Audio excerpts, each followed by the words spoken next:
Salubonani, thanda ukulibingelela ngegama lenkosi. Siyabonga sihlalo sithandeka umlimo osenzela kuhle, umlimo osigcinayo insuku zonke, izikhathi zonke, ukho konke.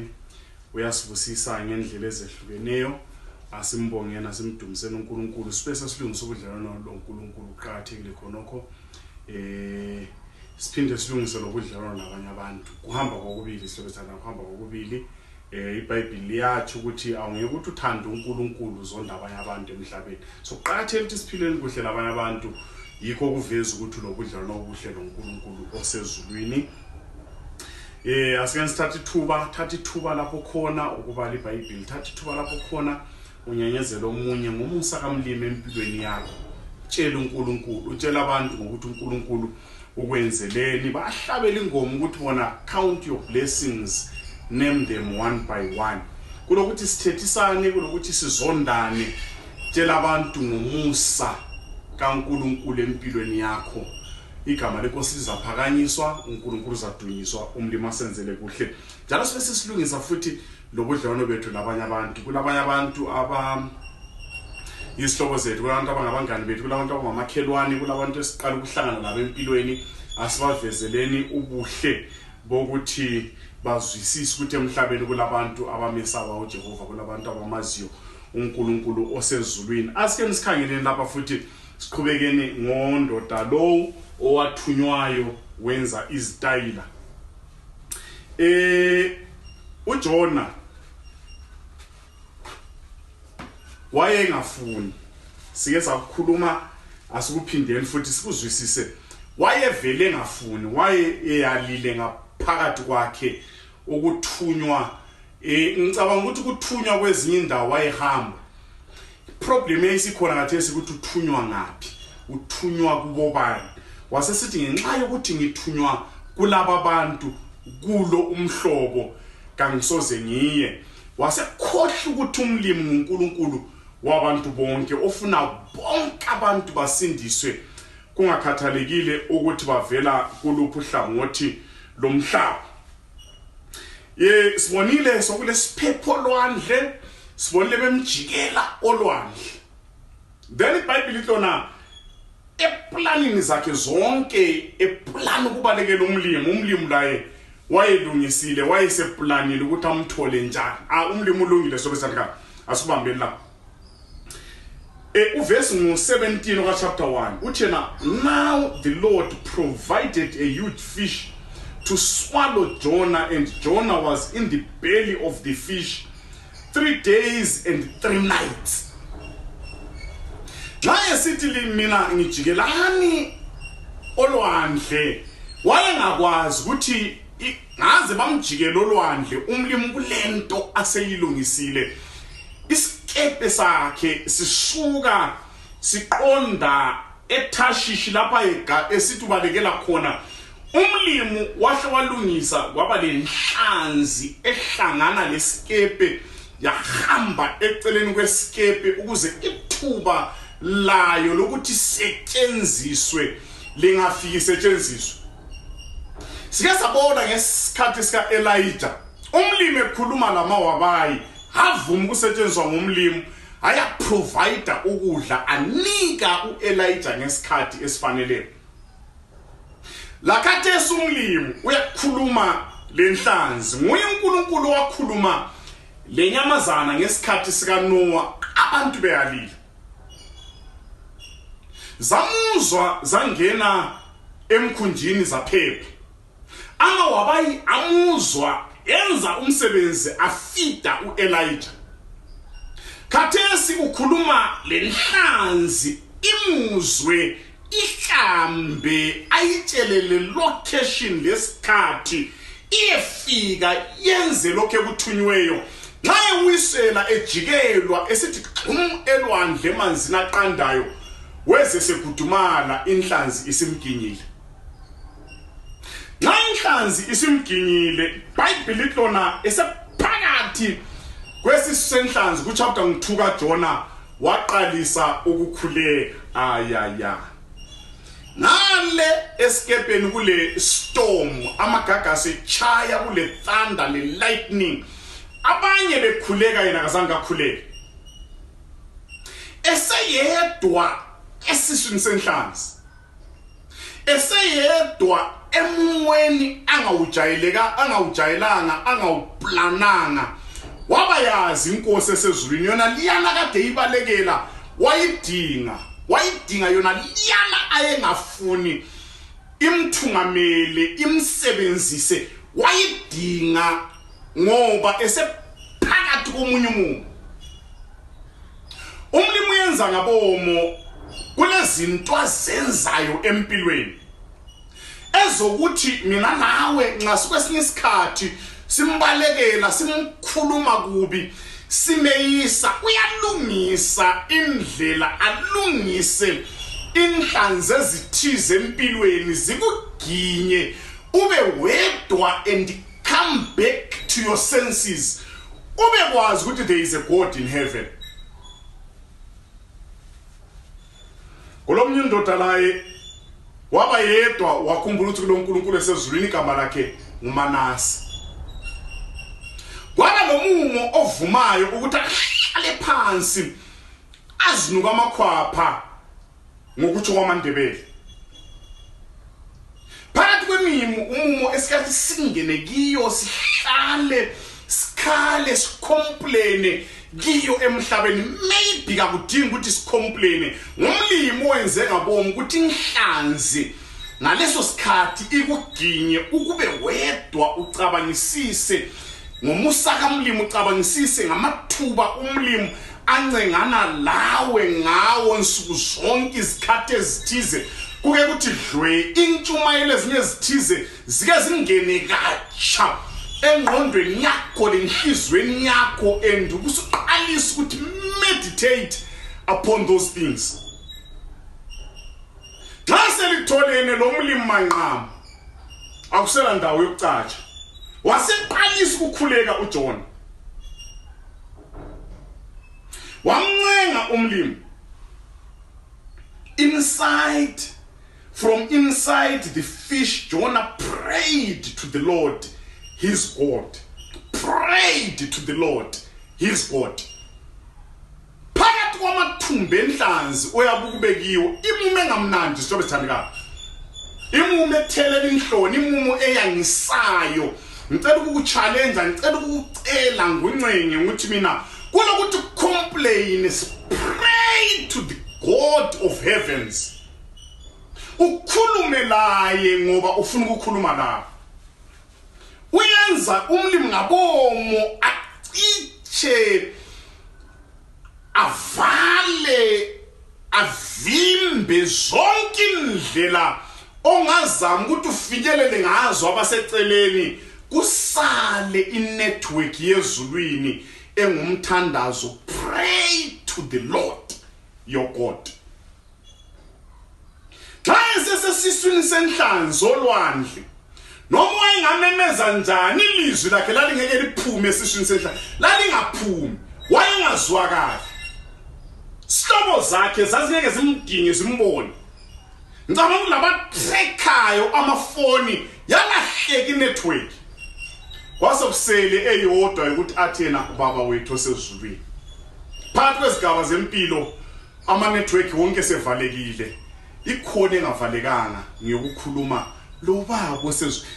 Jona wazwisisa wathi hayi man, wathi ngikhulume laye, yebo bengibalekile ngimbaleke, wathi ngeke ngikhulume laye. Jona prayed. Uthi yena uverse 4, I said, I have been banished from your sight, yet I look up again towards your holy temple. Uthi yena sengikhangela kuwe eThempelini, konke wayengakuboni kodwa kule nto eyibona ngengqondo lelihlo lenhliziyo langukukholwa ukuthi kulo uNkulunkulu ohleziyo esihlalweni sobukhosi wakhuluma laye, wancenga laye. uNkulunkulu wamuzwa yena sesiswini senhlanzi, uNkulunkulu wamuzwa. Xa esemzwile, iBhayibheli lithi lona wahlala esiswini senhlanzi for 3 days and 3 nights. Engadli.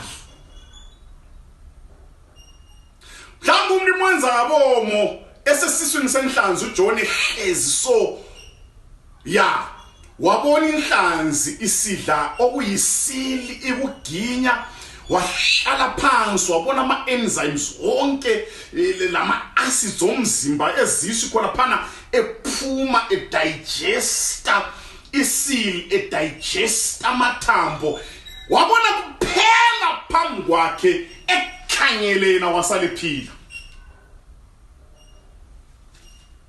Bangaki owakhula labo, bangaki owasebenza labo, kubangaki owagijima labo empilweni wangena laphana waphuma lezi zinto ezimangalisayo uyakuhleke uthi hey sake saganga senza lokhu la lokhu bafobani ngasala ngingedwa asokuhlakanipha kwakho ngomlimo ovumileyo ukuthi ubona abanye abantu bedigesteka empilweni emhlabeni bengcwatshwa besifa bephela lali ku same group engcenye wena ungu-ring leader engcenye wena nguwawusenza into eziwesi okudlula bona but umlimi wakugcina wakuvikela ngoba kulento afuna ukuyilungisa nawe yibudlelwano bakhe lawe.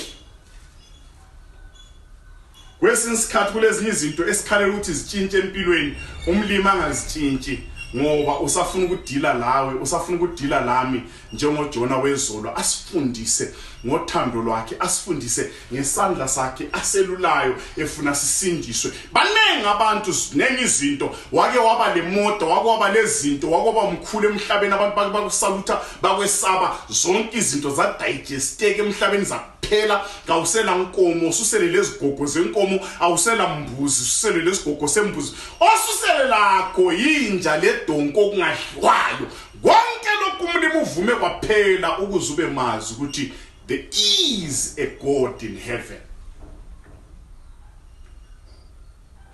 Phakathi kwayona leyo umlimi engamuhle yenza njengoJona kumele ngenze njengoJona asenzeni njengoJona verse 2 verse 1 ka chapter 1 from inside the fish Jonah prayed to his Lord to the God his Lord.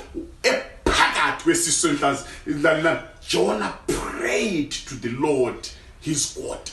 La phakathi komumo ongabuhlungu ongamnandi la phakathi kwezinyembezi la phakathi komumo ongachasisekiyo la nxa ungaphuma ukuthi batshela abantu ukuthi ungaphi bengathi usuhlanya kulento kumele uyenze ukuthi pray, talk to God. Uzakuzwa ngoba uNkulunkulu othembekile asigijime ngisizwe la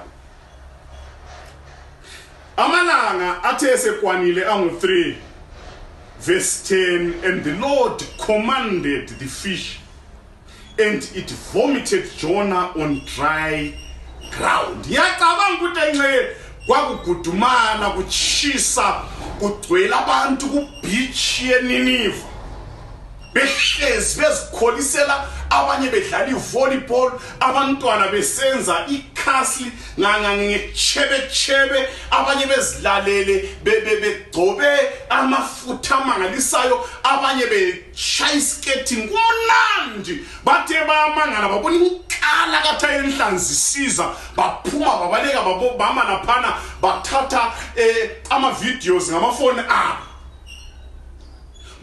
besama into kathi kuhamba njani bayibona inhlanzi ihlanza umuntu ophila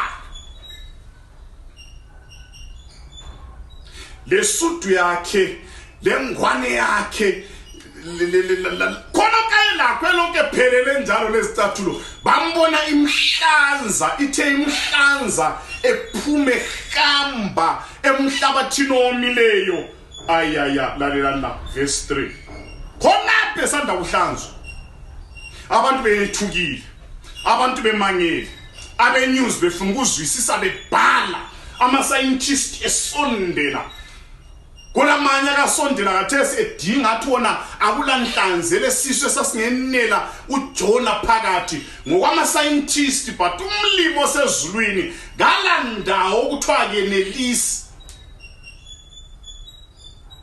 ngoba nongachasisa ukuthi uNebukadnezar wabasela umlilo, wakhwezela umlilo, wenza umlilo, wachisa kasikhombisa, wajikela amadoda amathathu angathi kwatsha abulaba abajikelayo. Ama-scientist khonokho akuchasisi ngoba kwenziwa uNkulunkulu omangalisayo kuphezulu kwemfundo. Lokhu kakustadwa, lokhu akudiscoverwa, kwamukelwa ngokukholwa kuphela. Ngubani ongachasisa izilwane zilanjisiwe, kuthathwa indoda ijikelwe, bambone nxa becheka zilele esifubeni sakhe, qamele ikhanda lakhe liyamele ikhanda lesilwane, nxa ekhitshwa kuphoselwa abanye sihlezi bajwajwabule besemoyeni. Bayaphika, bayacomplaina, bathi kakwenzakalanga ukuthi ulwandle luvuleka abantwana baka-Israyeli bachapha. Ngoba kwenziwa nguNkulunkulu umdali, into zakhe kazizwisiseki. Ngaze kuhlalwe phansi abantu bastade bathini i-answer bangeke bayiphumelayo, okumele kuphela baphumele answer ngabahlala phansi bamamukele nje inkosi yomsindisi, base bekholwa ukuthi ngusomandla ongehlulekiyo. Ngubani ungavuma bayabuzana bacomplain bathi ngamanga kwakungenzi kakwenzi ukuthi uJesu ahambe phezulu kwamanzi, but iBhayibheli lithi wahamba phezulu kwamanzi, wafida i-5,000 ongamaslayisinyana kwesinkwa namatemba. Badla abantu, badla bazibachiya. Ngumlimi uNkulunkulu wenza khona lokho ingqondo yomuntu ecabanga ukuthi angeke kwenzakala, yena uyadlula akwenze ngoba ngusomandla, kalasiqalo kalasiphetho, into zonke sesandleni sakhe. Kabuswa isikhathi, umnikazi wempilo, uyachibilikisa izinto, alengisa izinto, azimise so izinto ngoba nguJehova usebawuthi.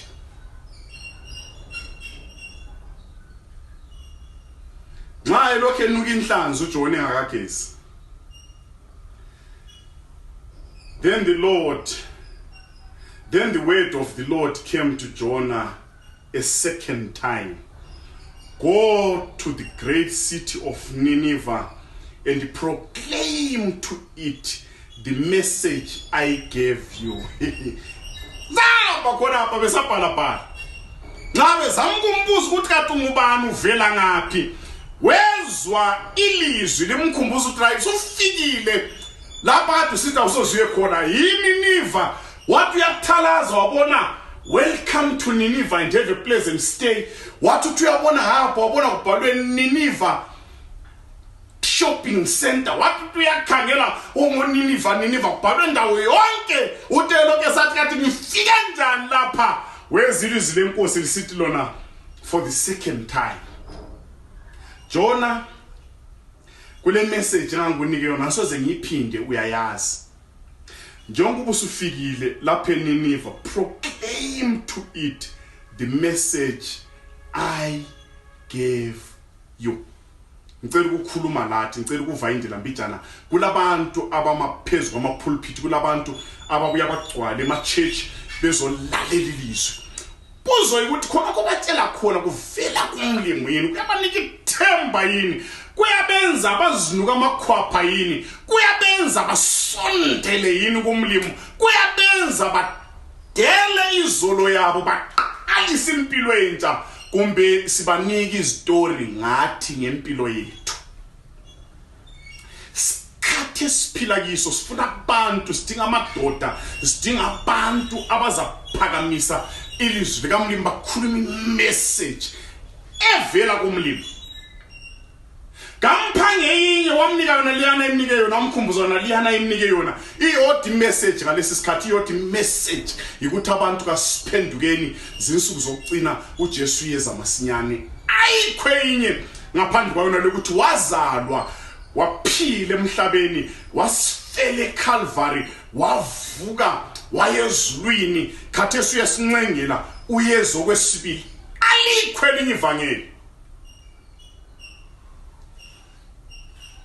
Asambe. Jonah obeyed the word of the Lord and went to Nineveh.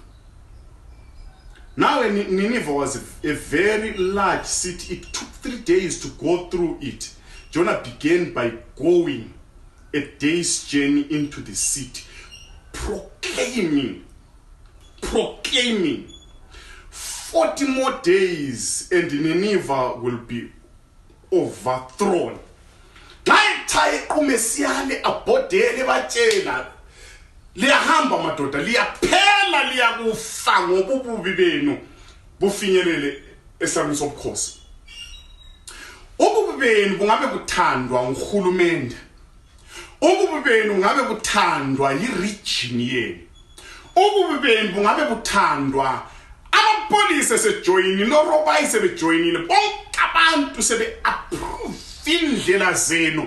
SADC iapprove, iAU iapprove, iUN ingakhulumi lutho ngobubi benu. But manini ngilitshele nxa abantu bengakhulumi kakuthi ukuthi umlimi kakhuluma unthumile uthi yena khonokho kungakhulunywayo ngizolitshela ububi benu sobufinyelele ezulwini lizaphela, lizabhubha, lizabhujiswa. Nansi indaba la. Nayichaye siyale bhode siyale gijime siyale ebatshela. Verse 4. The Ninevites believed God. Praise God. Ha. Paul utiena mani ngale nkethe la. Nayechove siyale imessage yazwakala endlebeni zabantu yazwakala yangena enhlizweni zabo bahlala phansi omama bahlala phansi obaba kwayafika le state house Bible lithi lona a fast was proclaimed and all of them from the greatest to the least put on sackcloth. When Jonah's warning reached the king of Nineveh, he rose from his throne, took off his royal robes. Abantu bonke sebezwile kuthiwa baqhaqhazela bamesaba umlimi bazisola baphenduka bachibilika bezwa bazinuka amakhwapha bakhangela izobolo yabo bayibona inganhle bonke bakhulula amasudu lamathayi lezitiletho omama bajikelale bakhulula izigqoko eziklini ezidulayo bagqoka amasaka bakhala bazibhuqa emlotheni bazibhuqa ethulini. Xa lelo lizwi lifinyelela estate house enkosini inkosi yamemezela yathi yona Bible lona yasukuma esihlalweni sayo yakhipha izigqoko zobukhosi yakhipha izigqoko zobukhosi yakhipha icrown yabeka phansi yajikela phansi izinto yalahla amafoni wakhipha le bulletproof wajikela ngale la wagqoka isaka wathi yena odubulaye kadubule ngiyasola phambi kamlimi.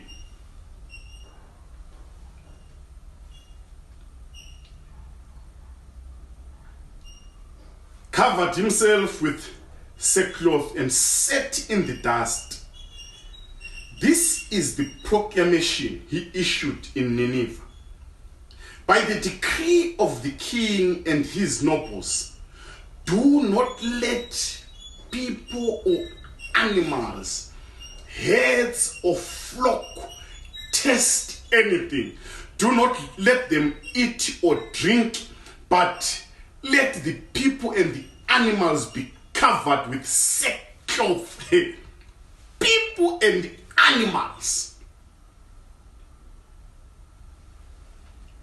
Zabantu izinto sport babantu othanda bembona babanjwa obloma inkomo lazo zavalwa zembeswa zagqokiswa amasaka. Izolo ngale nxa abantu begqoka amasaka athi ngayo ngokuzisola lokuzidela enkosini. Idolo idorobho lonke obekumele lilahle, idorobho lonke okumele life libhidlizwe, lathi sizwe imessage evele enkosini ngoJona. Bonke abantu bathi hayi man, umlimi lomusa siyamazi. Lalelana. Inkosi 62 verse 9. Who knows? God may relent and with compassion turn from his fierce anger so that we will not perish. When God saw what they did and how they turned from their evil ways, he relented and did not bring on them the destruction he had threatened.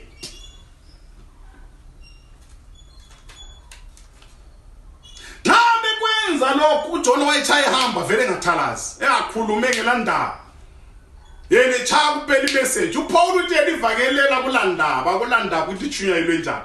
Uthi abanye balichumayela ngokuzenzisa, abanye balichumayele ngokungabi serious, abanye balichumayele bedlala, abanye bazichumayele ukuziphakamisa. Uthi bathe ekucineni ukuthi ivangeli beselihambile. uJona wayelichaya ephomu ukugcwalisela ukuthi njengoba sengila bengivele ngingafuni njengoba sengilethiwe wathi mphomu ukukhuluma wakhuluma edlala, wakhuluma ngekho serious, wakhuluma ephomu ukufulfill duty, kanti message yahamba. Lapha dlule khona abantu basala besola phambi kobuso bukaJehova. Lapha dlula khona xa abantu besizwa bazidele enkosini. Kwazwakala inkosini yazidela yalahla konke. Ama-soldiers dela, wonke umuntu wazidela, owindi bama bazidela, kosekusile kwamnyo kwazidela, abathengisayo egodini bama bagqoka amasaka bazidela, ibhizinesi ikime. Bathi yona mhlawumbe umlimi engakhangela sibone engasizwela angasasibhubhisi njengokufisa lokukhuluma akade kuzwakala ngenkulumo kaJona. Inkosi iphinde ithi yona kulento engichilela uverse 8, let them give up. Inkosi yakhona ebatshela ithi yona akwanelanga ukugqoka amasaka kuphela, kakwanelanga ukungadli phezu kokugqoka amasaka phezu kokungadli. Kulento eqhakathekileyo ngokugqoka amasaka into engaphandle ukungadli. Hayi uyabonakala qeda lapho uzadla mbayimbayi, but kulento kumele itshintshe phakathi. Ithi yena nxa seligqoka amasaka tshintshani la ngaphakathi, let them give up their evil ways and their violence. Isela liyekeni ukutshontsha. Ungagqoki isaka uplan ukuthi siqada la ngihamba ngebhidli zangapi. Let us give up their evil ways and their violence. Sakhuluma ngesihluku akade belaso, sihluku ababesenza, babesikini umuntu alive, hlaba umkhosi bekuhlinza ngengqama ebukhali. Give up your evil ways and violence.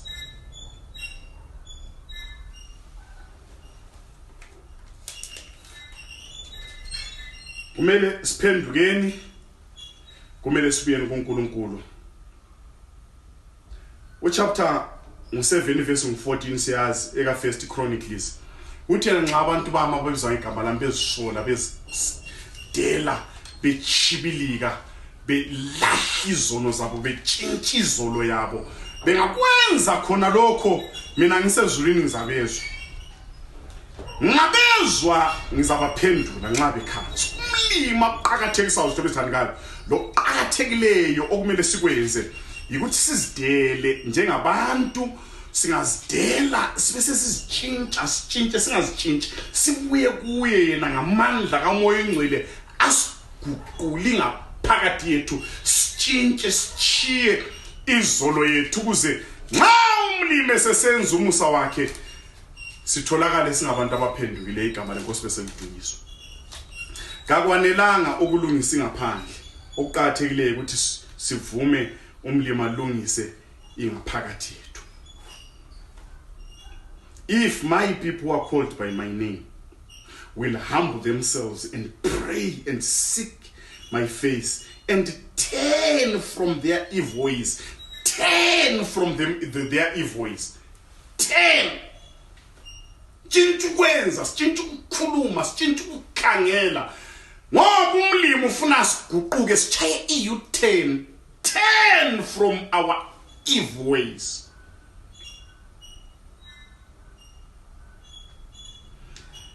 Then I will hear from heaven and I will forgive their sins. I will forgive their sins and heal their land. Chapter 30 verse 9 ka Chronicles khona pha.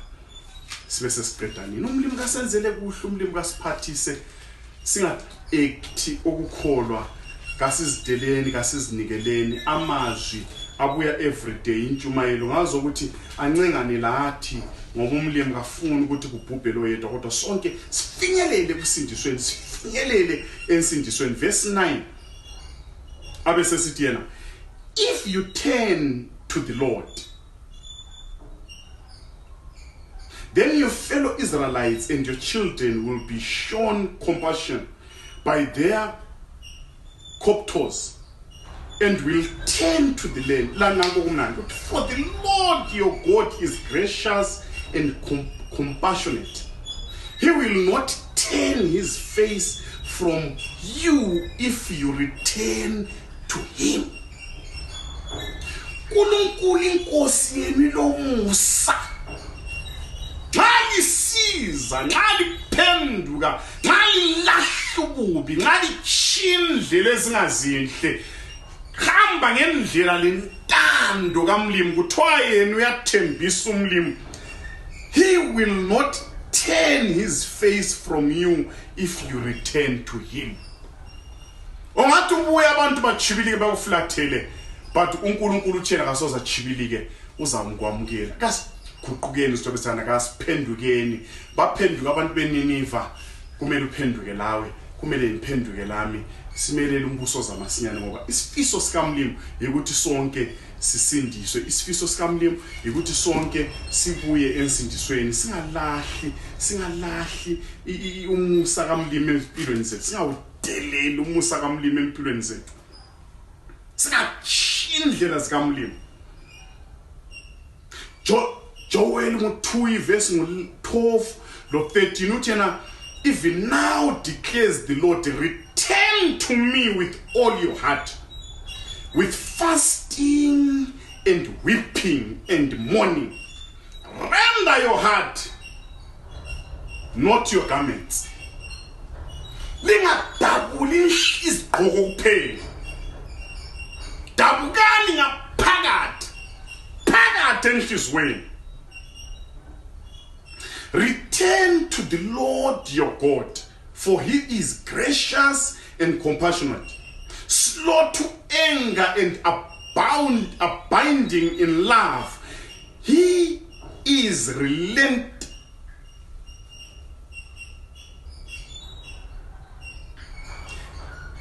And he relents from sending calamity. Who knows? He may turn and relent and leave behind a blessing. And leave behind a blessing. Akwethu kuphela yikuthi nxa sizwe inkosi ikhuluma nathi, inkosi sincenga, sichibilike sibuye enkosini. Ngoba umusa wakho uphakeme sitobesandikayo. Bachibilika ngale abeNiniva, asichibilike lathi size enkosini. Asicineni ngalokho, lokho kuyamangalisa, lokho isimanga lesi. Nguyedwa umchumayeli kuhistory yomhlaba owachumayelayo waba le effort kodwa engafisi ukuthi abantu abachumayezayo baphenduke. Uthi uyachibilika uJona esehlezi wazwathenga umphako ebukele, funa ukubukela abantu bebhubha. Abona abantu kabasabhubhi. Verse 4, chapter 4 verse 1, but Jonah But to Jonah, this seemed very wrong. And he became angry. He prayed to the Lord. Isn't this what I said, Lord, when I was still at home? Verse 4, ikukhuluma ukuthi kwakuba lengxoxo phakathi kukaJona nomlimi. Umlimi uthi Jona buya lapha kusasa mfuna ukukuthuma uye Ninive uyechumayela. UJona bese kukhuluma khanya kwaba lenkikri enkulu evele sala nansi into eyalela. Uthi ngatsho ngakhuluma ngisesengikhaya ngizihlalele emzini wami wena wangithuma ngahle ngakutshela mli ngahle ngakhuluma ngikhaya. Isn't this what I said, Lord, when I was still at home? That is what I tried to forestall by fleeing to Tarshish. I knew that you are a gracious and compassionate God, slow to anger and abounding in love. A God who relents from shedding calamity, from sending calamity. Now, Lord, take away my life, for it is better for me to die than to live. But the Lord replied, is it right for you to be angry? Jonah. What vele khathesi mlimi usuqede ngami ungiqede. Vele ngavela ngatsho ngakhuluma ukuthi wena iproblem yakho i1 ulozwelo olukhulu lothando olumangalisayo lomuso omangalisayo. Umlimi othanda abantu. Kade abantu laba indlela into yokundlela abangikhangela ngayo sebengihleka. Mina usungenze ngaba ngumuntu oqamba amanga. Ngitheba yabhuba awusababhubhisana. So ngaleso sizathu indlela engizonde ngayo ngicela uhlumbulale khathesi sihlobo ezithandikayo nguyedwa ungichumayela ohambisa imessage echumayela ebantwini bathe bephenduka iBP yakhe yakhwela. So kulula ukuzwa ilizwi likaMlimi. Akathela ukuthi usuluzwile ubusuphenduka. Ekuphendukeni kwakho, ekuphendukeni kwami, ekuphendukeni kwethu kungenzakala ukuthi kube labo Jona abangathabiyo nxa usiza nxa umchumayela umfundisi uthi nxa uphakama so ngenxa ukuthi ngumakhelwane wakhe uyayazi izolo yakho umbone hwaqa umbone enikini ikhanda ngangizwe nganisizwa kudala uzwa abantu bekhuluma isithi nxa libuye church lichiya imthwalo yene egedini lapha lingabuye church liqede nxa sesichayisa selithwala imthwalo lihambe. Ivangeli lakhathesi lithi lona lelincengayo wena nami silemthwalo mina lawe silezolo enganihle. Omunye ubhalayo ukuthi abantu bonke banjengenyanga bale dark side. Nyanga yakifi bemnyama lathi silama skeletons kuma closets ethu. Noma kunjalo kulonkulunkulu othena hayi John uzondelana. Vele ivangeli lichunyayela ukuthi abantu babuye kimi. Ivangeli lichunyayela ukuthi bazinuka amakhwapha. Ivangeli lichunyayela ukuthi babuye ngibasindise. Akuqhakathekanga ukuthi izolo yakho ibinjani. Akuqhakathekanga ukuthi namuhla utshona usenzani. Okuqhakathekileyo ukuthi nanti ilizwi nxa ulizwa phenduka. Baphenduka eNiniva, baphenduka eNiniva, bazidela bakhala, dabuki ngaphakathi yabo. Umlimi wabakhangela wabazwela wasesithi lokade ngithe ngizabenzela khona angisakwenzi esengikwenza sengibachiyela isibusiso basala belesibusiso bamkela inkosi njengomsindisi. Nanti thuba nami nanti thuba lakho lokuthi izilizwi nxa sesilizwile sibuye enkosini ngoba ilizwi lithe lona nxa sisiza kuye kazake kasoze asifulathele kodwa uzasamukela. Umlimi asenzele kuhle umlimi asigcine esandleni sakhe. Umlimi uyasifuna embusweni asibuye nensindisweni. Baba olungileyo siyabonga ukuthi uyasithanda sigcine namhlanje usigcine insuku zonke. Nxa silizwi ilizwi lakho liyathi ukuthi singazenzi inhliziyo zethu zibe lukhuni vula ingaphakathi yethu, khuluma nathi, ncengana nathi, ususinika amandla ukuthi sizisole, usinika amandla ukuthi sichaye i-U10, usinika amandla ukubana size ngakuwe, ubususamukela nxa icilongo likhala sibe sindlalifa zombuso wezulu. Hlala nathi namhla usigcine insuku zonke, igama lakho siyakhuleka. Amen.